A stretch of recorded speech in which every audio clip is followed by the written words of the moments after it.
Yo, what is up guys, Face here and welcome back to another video. Hope you guys are having a fantastic day. Now today I'm going to be actually testing my luck because I did actually test my luck off camera and I got pretty lucky, I'm not going to lie. Hopefully this will continue throughout the entire video, but today I thought I would go ahead and buy one of these mystery draw certificates or whatever you call them.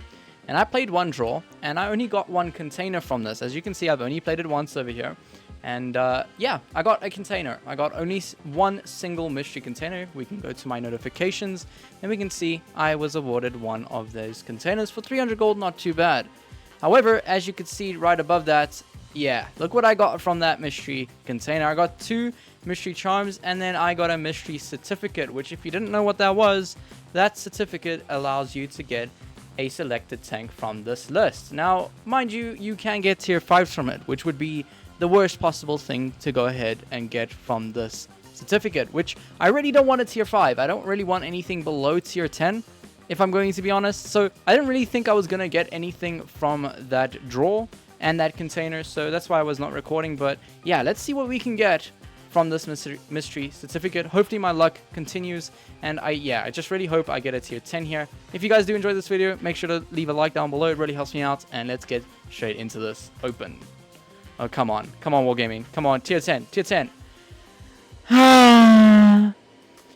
Well, there we have it, guys. I got a tier 7 premium vehicle. Now, a lot of you will say you spent 300 gold and you got a tier 7. That is actually really good.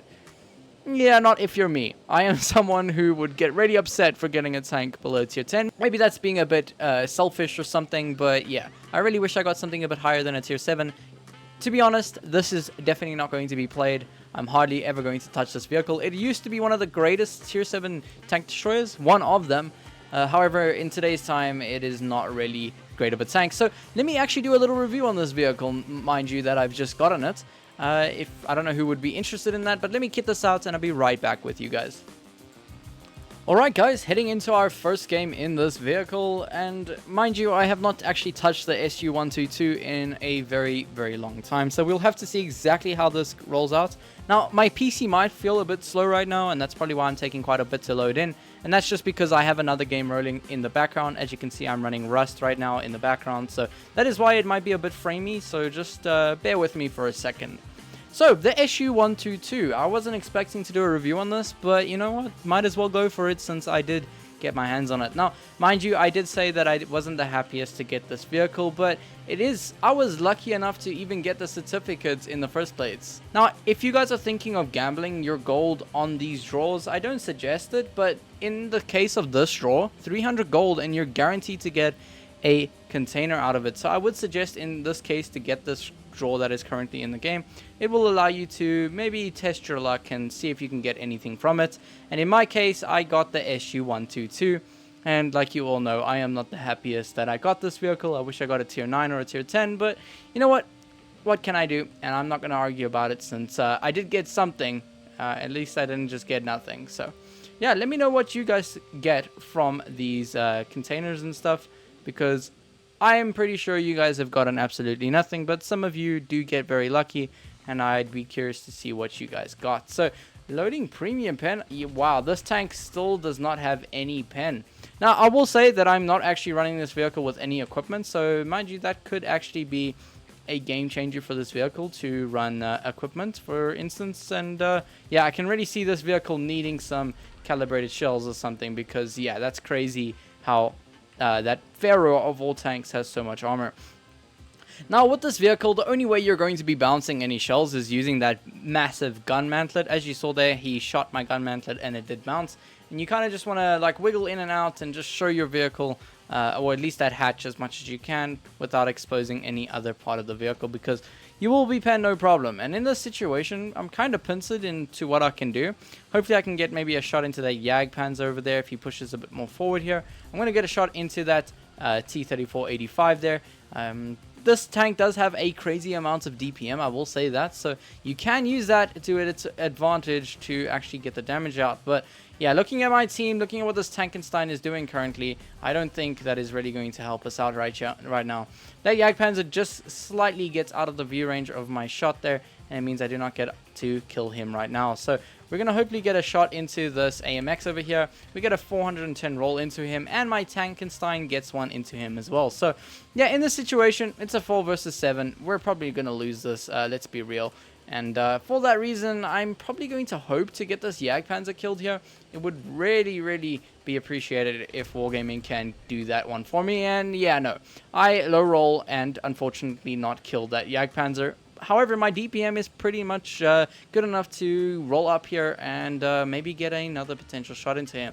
I'm going to load a high explosive round to make sure that nothing bounces and I can guarantee the kill on him. And in this situation, I know there is an AMX, and they also have an SMV, which I really don't want to deal with. That aiming time is also ridiculous now that I'm noticing that. And yeah, it means that I don't get to get that shot on that SMV over there. Now this AMX is going to push behind us. I'm going to get a kill into him really quickly so that he is not on our rear. And now in this situation, it is a 4 versus 2, and my AT2 is the only thing left right now. I'm hopefully going to try use my DPM on this Pharaoh here because he's not currently focusing on me. So maybe I can get a nice HE round maybe into the rear of his vehicle. And I do manage to do that. And this means that with Adrenaline, I should be able to kill this player right now. I'm going to load up my APCR to guarantee that I kill this player, kill him, and hopefully I can maybe kill this M4 Sherman next. So we're going to pull around this corner. Going to try get the kill on this Pharaoh, or this M4 Sherman, I mean. We have already killed this Pharaoh. So yeah, this is a very tight game. That SMV I do not want to sit in front of, so I'm going to pull up forward here. I'm not going to deal with that SMV, that is for sure. Hopefully my AT2 does not die here against this T-34, and he pulls around the corner, killing himself to that T-34. So I'm going to see if I can pull around this corner very quickly so that I can maybe kill this T-34. Looks like he's running away. I'm going to back up before this SMV can fully get his turret on me, and yeah, let's see what we can do here, guys. We do have base advantage, which is pretty good. That T-34 does get a nice shot into me there, unfortunately, and I'm going to pull forward because I know that SMV is pushing me right now. Maybe I can proxy spot him so that he cannot kill me, but yeah, this is looking quite ill for me, guys. He does not have a fully traversable turret, which is good, which means I can get away from his line of sight and probably try to run away here. I'm going to try to go high up so that this SMV actually is a bit slower, because if you didn't know, the SMV has horrible powder rate ratio, meaning that when going up a slope, it is going to be extremely slow. So that is going to give me the best chance to get away from this player. Now, hopefully this T-34 doesn't just pop up on my right and get a shot into me here, and he luckily does not. There is the T-34 still to this day is chilling over there. Now we're going to load an HE round and unfortunately miss it, and this is just what's ill about this vehicle, is that its aim time is not the greatest, and I'm hoping to kill this T-34 if I can, but this SMV is going to pop up on the corner here. So we're going to try to get around into the side of his vehicle, which we do manage to do. He is an autoloader, so I do want to back up before he can get another shot into me. And if he puts one more shot out, it means that I will actually be able to kill him here. Or at least not kill him, but he will be on a reload. I'm probably going to die here, guys, if I'm going to be honest. Let's see if we can pull around this corner here and maybe kill this T-34. And we missed a shot. Wow, this vehicle is extremely inaccurate. My gosh, I did not realize that. I probably should have put equipment on this if I wanted to win this game here. But yeah, in this instance, it's probably not going to happen. I'm hopefully going to get a bounce from this SMV. Hopefully it can happen, and it does not happen, unfortunately. And yeah, first impressions on this vehicle, not having played it in a very long time. That aiming time is absolutely awful, and if you're thinking of getting this vehicle for some reason, I wouldn't really suggest it. It's actually awful. That aim time, maybe with equipment, would be a hell of a lot better. However, in this instance, stock, it is not a great tank. My first game in this vehicle, we do pull out 3,200 damage and killed 4 vehicles. And that could show you that this vehicle can actually be very strong. So I am curious to think maybe it is an equipment issue. Maybe if I ran full equipment, I would have had better DPM or pen for that instance, and maybe could have gotten an extra shot into that SMB. And with that extra aim time, maybe I would have been a hell of a lot more accurate. So yeah, let me know what you guys think of the SU-122 and overall the straw that is currently in the game. The mystery box straw. What did you guys get from your first crate? I am very curious to know what that was. So anyways, guys, if you did enjoy this video, let me know by leaving a like and subscribing. It really helps me out, and I greatly appreciate it. Anyways, guys, that's it for me today. Hope your shells hit their marks, and I'll check you in the next one. Cheers.